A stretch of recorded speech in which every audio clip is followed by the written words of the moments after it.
Good morning. It's 7 o'clock. Welcome to the ICRT Morning Report. I'm Amy Chan. In Taiwan, President Ma Ying-jeou is urging opposition DPP chairwoman Tsai Ing-wen to clearly define her cross-strait agenda of maintaining the status quo. In international news, the U.S.'s new Attorney General is pledging whatever help Baltimore needs to help restore calm after violence following the death of a black man in police custody. In business, several brokerages have cut their target prices on shares of smartphone vendor HTC after the company gave a disappointing outlook for the second quarter of this year. In sports, some Baltimore Orioles fans found their own way to see a game that was officially closed to the public. Good morning. President Ma Ying-jeou is urging opposition DPP chairwoman Tsai Ing-wen to clearly define her cross-strait agenda of maintaining the status quo. Ma said during a visit to the Mainland Affairs Council Wednesday that the ruling KMT has never conceded sovereignty or been ambiguous about its interpretation of one China. The president says the 1992 consensus remains the foundation upon which all progress in cross-strait Taiwan relations is forged, and if either side backtracks from the consensus, progress in cross-strait ties will be disrupted. The 1992 consensus refers to a tacit understanding reached between Taiwanese and Chinese representatives in 1992 that there is only one China, with both sides free to have their own interpretations of what one China means. The opposition parties have never acknowledged or accepted that such a consensus was ever reached. A group of Japanese lawmakers arrived in Taiwan on Wednesday, likely to discuss matters related to the safety of Japanese food exports to Taiwan. The lawmakers are scheduled to meet with several high-level officials, including President Ma Ying-jeou and Legislative Speaker Wang Jingping. The group is also scheduled to visit former President Lee Teng-hui, Taipei Mayor Ko Wen-je, and several KMT and DPP officials. The new measures expected to be on the agenda for the discussion during these meetings take effect on May 15th. The regulations require that specific places of origin be listed on Japanese food products, and some products will also require a radiation inspection certificate. The Ministry of Foreign Affairs says that there are still 5 people who remain out of contact, but were known to have been in Nepal when a magnitude 7.8 earthquake struck the Himalayan country. As of yesterday evening, 284 Taiwan nationals are known to have been in Nepal last weekend, with 274 confirmed as being safe. Some of those confirmed safe have already returned to Taiwan, while others have left Nepal. The earthquake, which struck the capital of Kathmandu and nearby regions, has caused over 5,000 deaths and more than 10,000 injuries. Meanwhile, MOFA says 5 teams from Taiwan have arrived in Nepal to assist with the rescue effort and deliver relief supplies.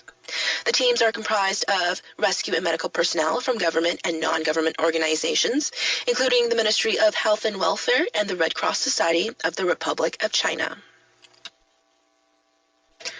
Switzerland's Supreme Court has ruled that $6.74 million on deposit in accounts held by family members of Taiwan's former President Chen Shui-bian should be returned to Taiwan. Officials say the money will be remitted to bank accounts designed by the Special Investigation Division of the Special Prosecutor's Office. Chen and family members of his family were accused of laundering large sums of money by sending political donations and secret diplomatic funds overseas. They were also accused of taking kickbacks on government contracts and accepting bribes from businessmen during Chen's presidency from 2000 to 2008. Swiss authorities have already returned to Taiwan around $22 million in deposits held by the Chen family members following his corruption conviction and several other cases. Prosecutors demanded Wednesday a 30-year jail term for former Nantou County Magistrate Li Chaoqing and his wife's brother. The two have been indicted on charges of taking kickbacks from contractors while Li was in office, making a total of 30 million NT in illicit profits over the years. Several officials and advisors in Li's county government were also indicted in the corruption case. Prosecutors requested jail terms ranging from 12 to 2 years for each official, in addition to depriving them of civil rights for shorter periods than expected jail sentences. Nantou District Court began hearing the case in March 2013 following a public indictment on charges of violating the nation's Anti-Corruption Act. Japanese Prime Minister Shinzo Abe told a joint session of the U.S. Congress that territorial disputes in the Pacific must be resolved peacefully and without coercion. ICRT Washington correspondent Matt Kay reports. Abe told the U.S. Congress Asian states should make their territorial claims based on international law, not use of force or coercion to drive their claims and settle disputes by peaceful means. We must make the vast seas stretching from the Pacific to the Indian Oceans, seas of peace and freedom, where all follow the rule of law. Abe did not mention China or the South or East China Seas by name, though Beijing's claims and those of Japan have been central to island disputes with Taiwan, the Philippines, and Vietnam. Abe vowed legislative efforts to empower Japan's military to provide a seamless response for all levels of crisis in the Asia-Pacific region. Matt Kay, ICRT News, Washington. Meanwhile, the Ministry of Foreign Affairs on Wednesday reiterated Taiwan's sovereignty over the disputed Diaoyutai Islands in the East China Sea, saying that they are an indisputable part of the territory of the Republic of China. The ministry's statement comes as U.S. Secretary of State John Kerry told Japanese leaders 2 days earlier that Washington's treaty commitments to Japan's security remain ironclad. Kerry said those commitments over all territory under Tokyo's administration, including the tiny islands known as Senkakus in Japan and the Diaoyutais in Taiwan, which are also claimed by China. Kerry renewed the security pledge at a New York news conference with Japan's foreign and defense ministers to unveil updated U.S.-Japan defense guidelines. MOFA spokesperson Anna Gao says ROC will continue to keep a close watch on changes in relevant situations and attaches great importance to regional peace and stability. Now taking a look at the weather forecast for Taiwan today, mostly clear in the parts of the north with a high of 28 in Taipei, and partly clear or cloudy in parts of the center and south with a high of 31 in Taichung and 30 in Kaohsiung. Current temperatures, Taipei 23, Taichung 26, Kaohsiung 26. In international news, the U.S.'s new Attorney General is pledging whatever help Baltimore needs to help restore calm after violence following the death of a black man in police custody. Correspondent Sagar Magani reports. Loretta Lynch was sworn in Monday, just before parts of Baltimore went up in flames. In her first public remarks about the violence, Lynch called it senseless, saying while the city has in some ways become a symbol of issues regarding police use of force against black men, it's not unlike other places. Baltimore is struggling to balance great expectations and need with limited resources. Baltimore police say they'll give a report on Freddie Gray's death to the city's top prosecutor Friday. She'll then have to decide whether to pursue charges against the officers who arrested him.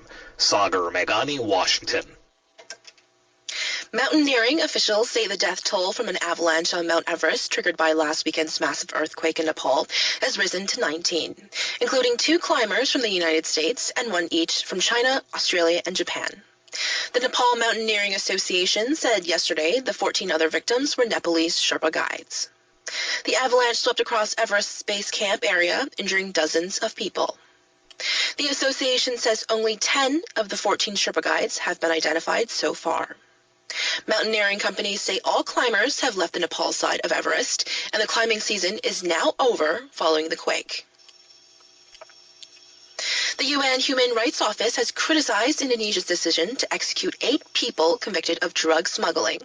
The Office of the High Commissioner for Human Rights says Indonesia asked for mercy for its own nationals facing execution in other countries, so it is difficult to understand why the country would refuse to grant lenience for lesser crimes on its own territory. Bali 9 ringleaders Andrew Chan and Mayuran Sukumaran were executed by firing squad yesterday on charges of drug smuggling.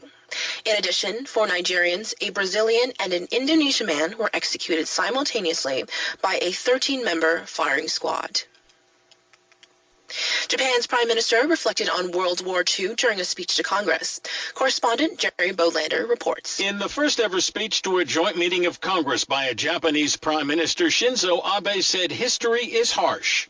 He offered his nation's condolences for Americans who died during World War II and said that during a visit to that war's memorial, he reflected on the lost dreams and futures of those who never came home. With deep repentance in my heart, I stood there in silent prayers. Abe said it's a miracle of history that one-time fierce enemies are now solid allies. Jerry Bodlander, Capitol Hill. The crew of the International Space Station says a Russian supply ship that went into an uncontrollable spin after launch has been declared a total loss. American astronauts said yesterday that flight controllers have given up trying to command the cargo carrier. The unmanned vessel began tumbling shortly after its launch from Kazakhstan. U.S. astronauts say the vehicle will fall out of orbit and re-enter the atmosphere sometime soon. The cargo ship contains 3 tons of food, water, fuel, clothes, and equipment for the 6 station residents. The presidents of the Republic of Congo and Chad have set alight 5 tons of ivory seized from poachers to mark their commitment to fighting poaching on the continent. The burning took place on the sidelines of the International Conference on the Illegal Exploitation and Illegal Trade in Wild Flora and Fauna in Africa. The United Nations Development Program said yesterday that leaders are drafting the first Pan-African strategy to combat the illicit trade, which will be presented to the African Union. Republic of Congo President Denis Sassou Nguesso said poaching is one of the most savage practices of the time, bringing the continent's elephant population from more than 1 million in 1980 to 450,000. Chadian President Idriss Deby called for international coordination to stop poaching.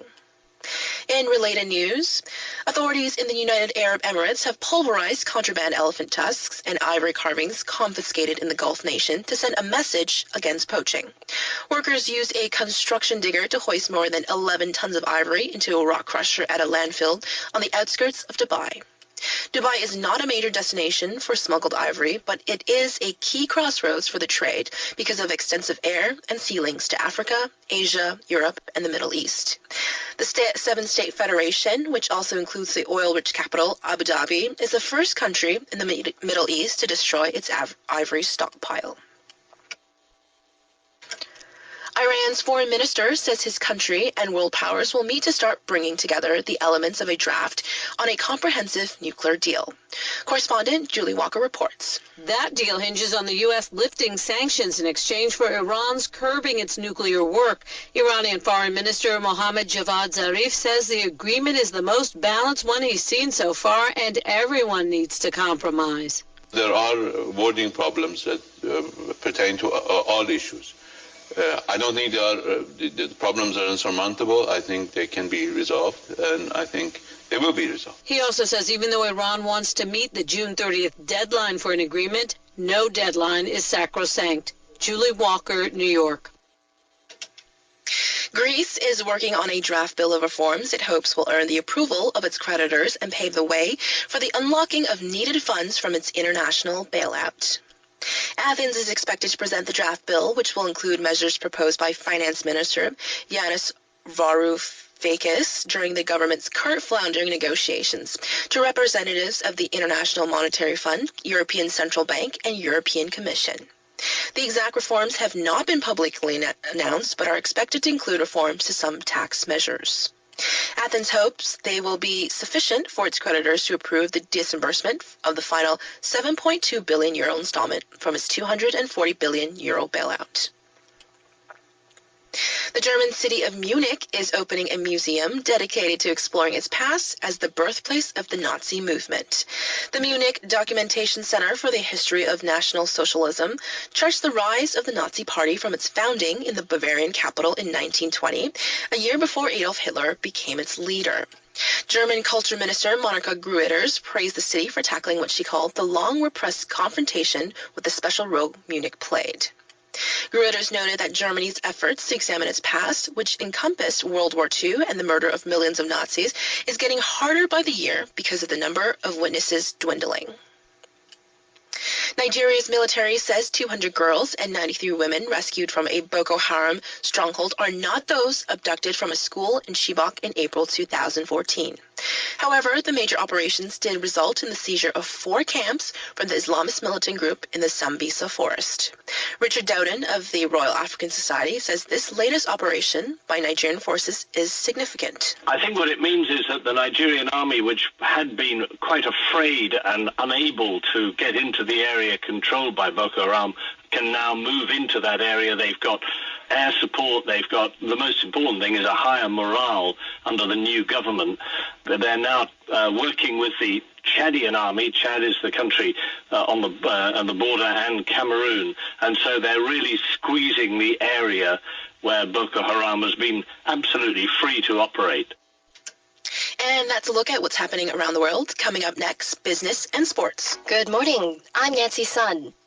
Here in Taiwan, the Taiwan branch of Dell, the world's third largest PC maker, was fined 2 million NT on Wednesday by Taiwan's Fair Trade Commission after taking action to restrain competition. The FTC says Dell Taiwan was found to have violated fair trade rules, causing a southern regional branch of Zhonghua Telecom to lose a government contract through its interference. The commission says Dell Taiwan used its influence to make a local antivirus program unavailable to Zhonghua Telecom's southern branch, then changed the expiration date for the replacement program that Zhonghua Telecom purchased, making that product invalid.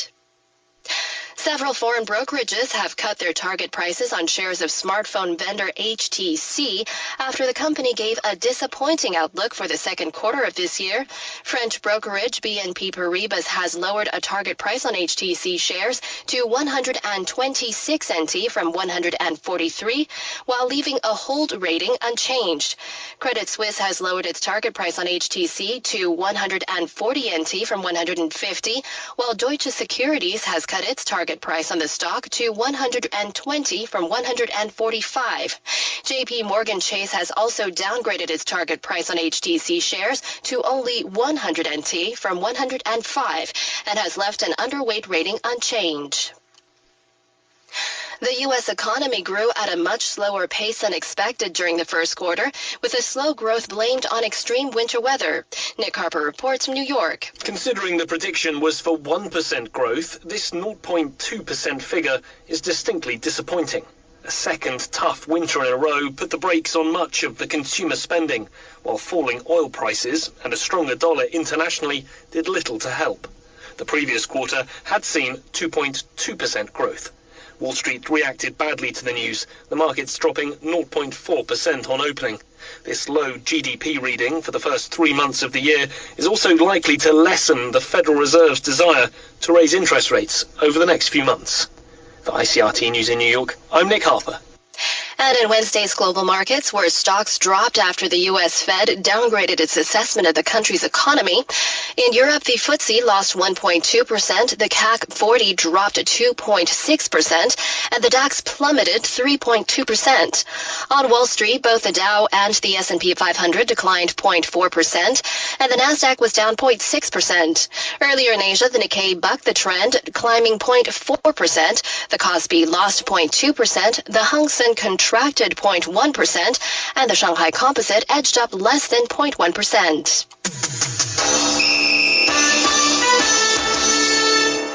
In news from the world of sports, here in Taiwan's CPBL, the China Trust Brothers defeated the Ida Rhinos 5-4 in Taichung last night. For tonight's games, the Lamigo Monkeys are set to play the Unit President Lions, and the Brothers and Rhinos will go head-to-head in their second matchup.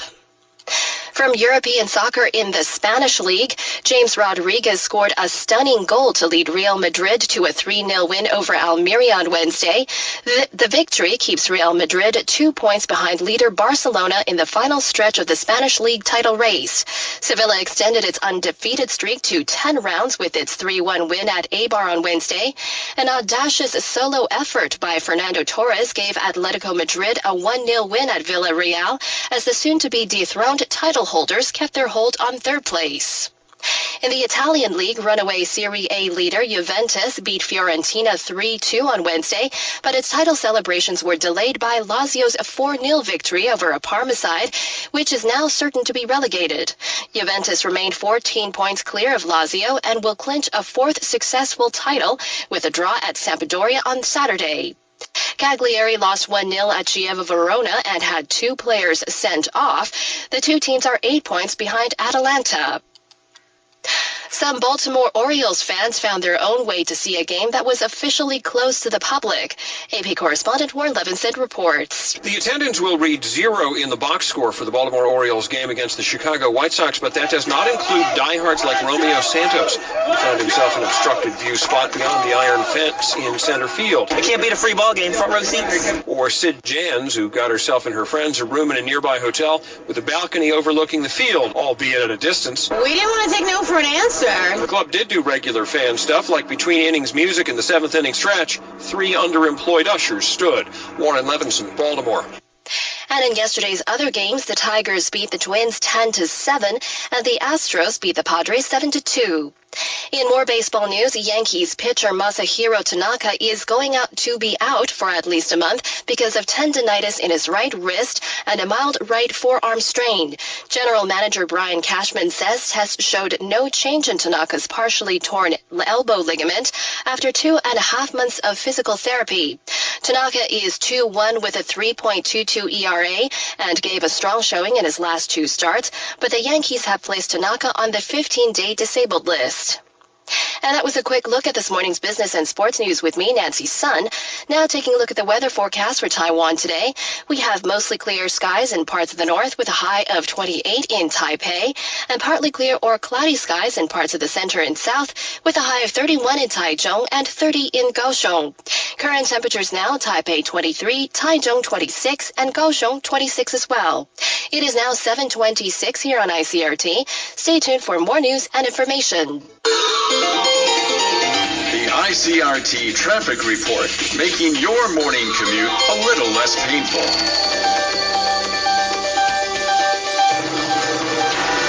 Good morning. Here's a first look at Thursday morning traffic. On the Sun Yat-sen National Freeway heading north near the Sha-Ying system at the 298.6-kilometer mark, hooks have fallen on the outer lane. In New Taipei's Sanchong district, if you're taking the Taipei Bridge heading into Taipei City, watch out for baskets that have fallen on the middle lane coming onto the bridge. And in Kaohsiung's Qianzhen district on Yugang Road heading north between Caowei Road and Xingshen Road, construction is taking place on one of those lanes from 8 a.m. to 6 p.m. today. And that's the ICRT traffic report. I'm Nancy Sun. I wish I could listen to ICRT on the go and keep up to date on the latest news stories. Fairy Godmother, what are you doing here? Your wish is granted. With ICRT's brand new app for Android and iOS, you can stay up to date on the news, events, and listen along. Anytime, anywhere. Cool. Download it now on Google Play or the App Store. BBC. Hello and welcome to Witness with me, Lucy Burns, on the BBC World Service. And today we're going back to April 1982 and the release of a VHS tape that would make fitness history, the Jane Fonda workout. Ready? Exhale up, hold and down. Up, hold it, and down. Up all the way, and down. Don't use your arms to lift you, and down. Shoulder blades. In 1982, Jane Fonda was one of the most famous women in America. Hollywood royalty from a young age thanks to her actor father Henry, she'd gone on to become a film star in her own right, winning the Oscar for Best Actress twice. In the 1970s, she turned to political activism, dividing the nation with her vocal opposition to the Vietnam War. But in the 1980s, she started something new. She spoke to the BBC's Radio Cafe in 2006. Well, all my life, or at least all my adult life from about the age of 19, I had found a way to keep my body trim, which was ballet. I would take like 4 hours of ballet every day until I broke my foot. And then I switched to a kind of a workout class. And when I started to do this working out, this totally different kind of exercise, I was just amazed at the impact it had on me. And Fonda's new hobby also presented a fundraising opportunity. Tom Hayden and I had founded a statewide organization in California called the Campaign for Economic Democracy, and there was a recession, and it was hard to raise money for a statewide organization in a state as big as California. And so I decided that we needed to start a business to fund it, and I thought, well, the workout, that would be a good business. And so I started the workout, never thinking it was going to become so successful. Jane Fonda started an aerobics studio in Beverly Hills to raise money for the left-wing pressure group Campaign for Economic Democracy in 1979.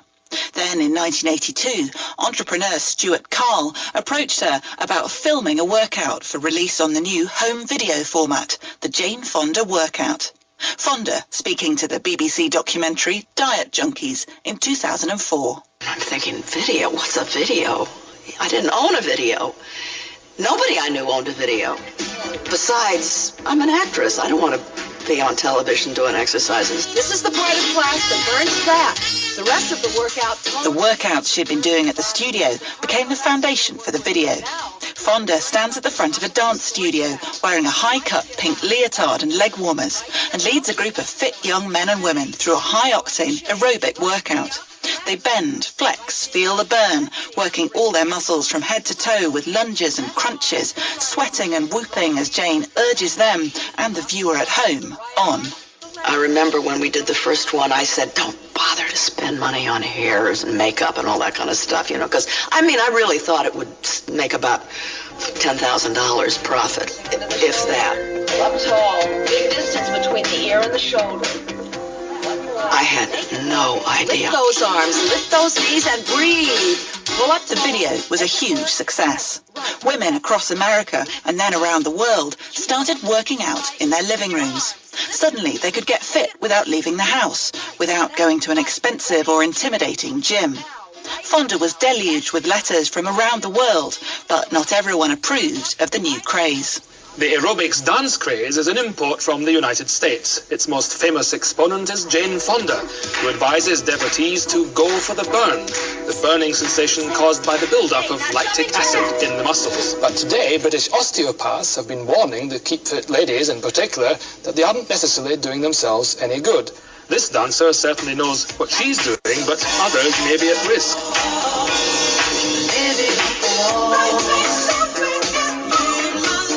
As she flings her arms forward, she's arching her spine unnaturally, which could strain her back.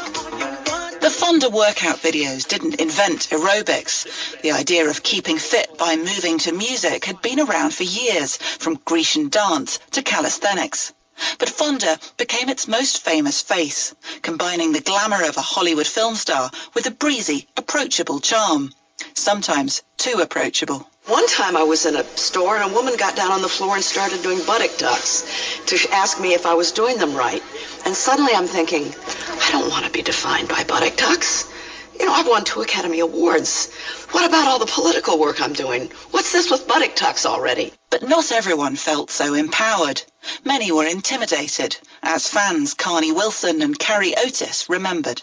I remember going to Jane Fonda workouts when I was a teenager, and I was actually I wasn't morbidly obese at the time, but I was obese, and I remember being very discouraged by those thin women in their leotards. They were so thin, and I'm like, why are you here? I got mad. Jane Fonda was probably the ideal American woman. Everything about her, the way she looked, her body, I was probably very influenced by that body type. It was beyond perfect. I certainly was accused of playing into the perfection myth. And I was constantly eaten away by that. But then these letters that I would get that would show me that these women were becoming empowered, that they weren't flagellating themselves, that they couldn't look perfect, that they were, on the contrary, feeling so great because they had suddenly discovered that they were strong and healthy. And so I felt very schizophrenic about it, to be perfectly honest. Now turn it right, and quarter circles to the back, quarter circle right again, and face it front. And underneath the perky optimism Fonda showed in the videos, she also had a darker motivation. My father was very obsessed about a woman being thin. He had 5 wives, and he would never directly say anything to me, but he would have one wife or another come to me and say, don't wear that bathing suit, you're too fat. And the message really came from him that I wasn't perfect.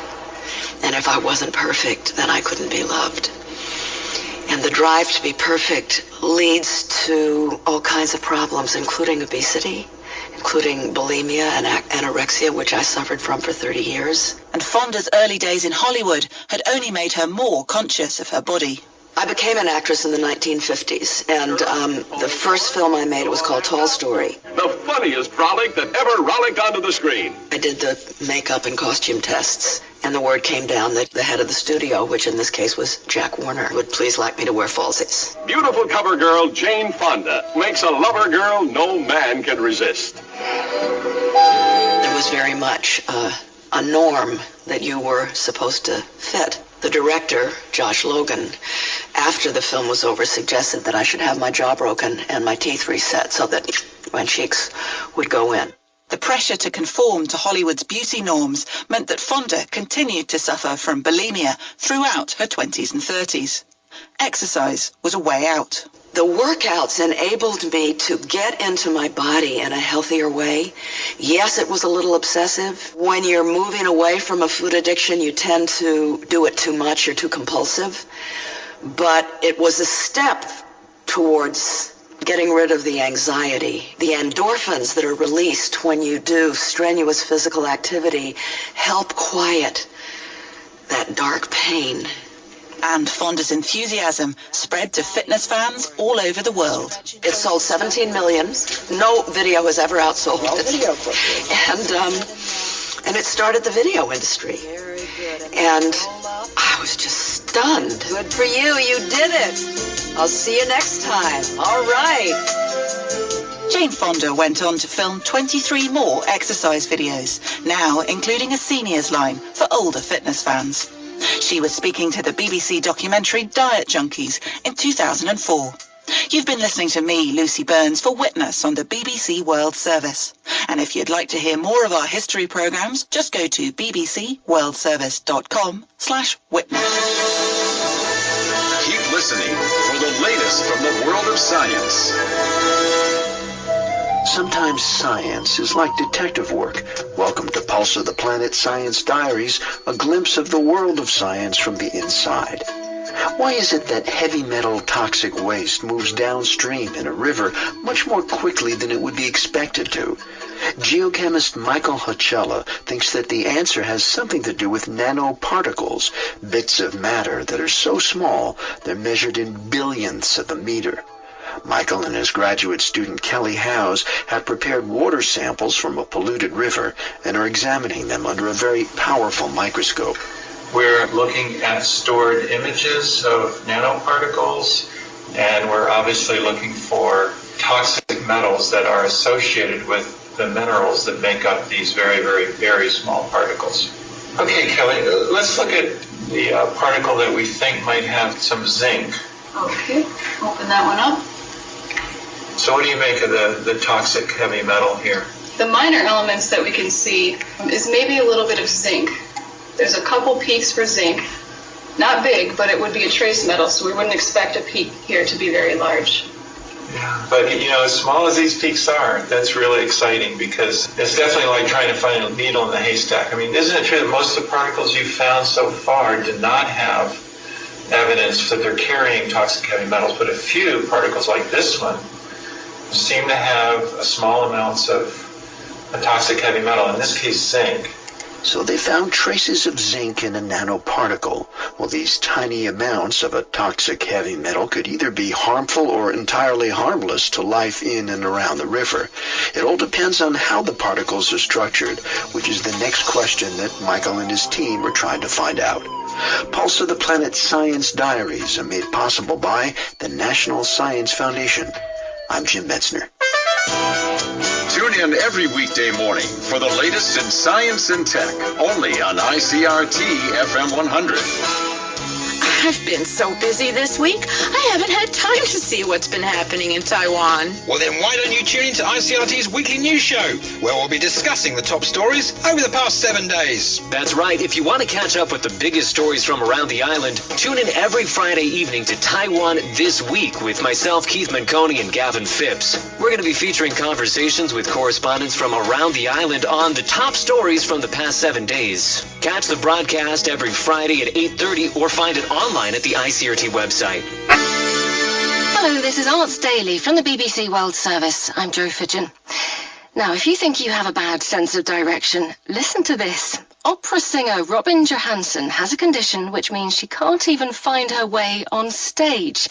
The BBC's Nikki Barringer went to meet Robin at the famous Deutsche Oper Berlin, where she explained that this strange problem she has is associated with dyslexia, but doesn't actually have a proper name. That's right. There's a few names that I've read about. None of them is exactly accurate.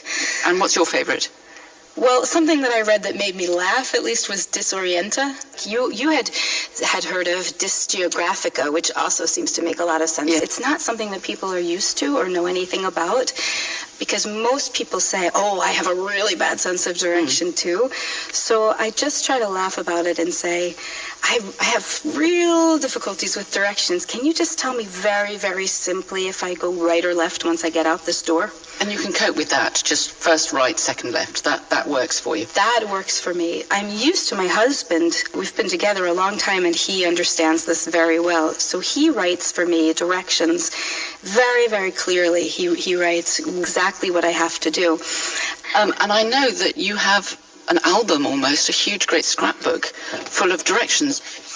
I sort of keep this as a memento also. So the first one we have in here is to the Festspielhaus at Bayreuth, because that's the famous Wagner. Yes. Where the ring cycle is performed every year. Yes. And can you just read me a little bit? Turn right out of the apartment and walk to the end of the street. Turn left on Burgerreuterstraße. Cross at, I can't even read these words. Don't worry, but that just gives us an idea what you have. And it's packed, this book. So I can read here from opera to hotel, and then there's the reverse, to hotel from opera. That's just as important, because it would seem like you can. I always, at the beginning when I was trying to figure out how other people's brains worked, I would ask, how come people just get the directions to a place and they can find their way home? I couldn't even imagine such a thing. Now, we're lucky enough to have been offered the rehearsal space, this magnificent rehearsal space at the Deutsche Oper here in Berlin, which you know well because it was your European debut in 2002. You came to work here. When you first arrived in Berlin and you came to this magnificent building, how did you cope? Not just to get to the building, but inside the building. Inside the building. Then I had a lot of helpers. People don't know the depth of it, but people are actually very happy to help. Usually they'll accompany you there, not just say, oh, take 10, take a left, take a right, go up 20 stairs. They will just bring you. Before every performance, be it theatre and I presume opera as well, you're going to get a call from the stage manager saying, ladies and gentlemen, in whichever language, 30 minutes. This is your 30-minute call. Yes. You know you're dressed, you're made up, you're ready to go on stage. You now have only a certain amount of time to find where you need to stand before the curtain goes up. What happens to you? Do you get this sense of panic that you're not going to find it? No, I will practice this in advance. When I get to the theater or the concert house, I will see where is my dressing room, where is the stage. I will get someone to take me once if it's difficult. And what I have to do is pay very careful attention. I can't then be chatting with them about how nice it is to be singing here or anything like that. I have to actually focus. Also begs the question, have you ever got it wrong? Just before curtain up? Well, at this house, at the Deutsche Oper Berlin, for my actual debut in Europe, it was the Magic Flute. And I sang... Mozart, This is Mozart, yes. Die Zauberflöte, I sang Papagena.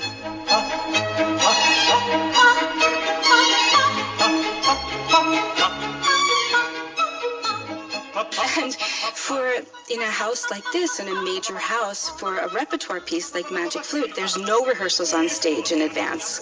You rehearse in a rehearsal space. Like this one here. Like this one, exactly. And then you transfer that to the stage. In this case, there's no chance to practice going under the stage and out on the other side when you have to be on the other side of the stage very quickly and make your entrance from there. So I remember asking people, how do I do that? How do I find my way under the stage to the right door to get all the way through and back up to the other side? And everyone said, it's easy. It's so easy. You don't even have to worry about it. Because I was so much younger and I hadn't had that much experience, I thought, okay. So it came to be my opening night and my big premiere. And it was going great, and I came off the stage, and I found my way. Someone told me, that's the door. Just go down, go under, come up. I made it down. I had no idea. To me, this wasn't easy. I saw huge hallways and lots of instrument cases, and I just said, help, and all the way under the stage. And a colleague who was also going to be making a transfer under the stage saw me and said, I'll bring you. And I made it on time. Otherwise, I don't think I would have made it for my next entrance. So I've never missed it, but it was very close. And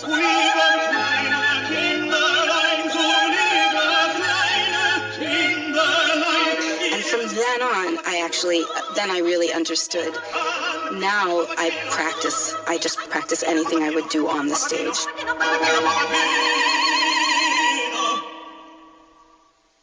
But you say that once you're on stage, it's not a problem. Once I'm on stage, then I feel sort of the weight of this directional challenge leave my shoulders, and I concentrate on what I'm doing because I can see everything once I'm on stage. I usually do things that are rehearsed. When I have gotten no stage time and just have had to jump in, then it's a little trickier because for something like, I know that there's let's say a dressing room on stage as part of the stage. For Figaro, maybe you need to put the hat in the dressing room, take the hat out of the dressing room. This is another Mozart opera. Another Mozart opera that I did without any stage time when I first started. So you just got told these directions? Yes, and you practice them in the room, so it's not like you're not prepared. You're very prepared, but when you see the original set, maybe the rehearsal set, you had to push a door to open it, and maybe in the real set, you have to pull it. For me, it's not obvious, do I push it or pull it? And so these kinds of things, you have to have a good sense of humor. You have to have a sense of humor about anything that you're not particularly good at. So learning about your exits and entrances is as important as the music?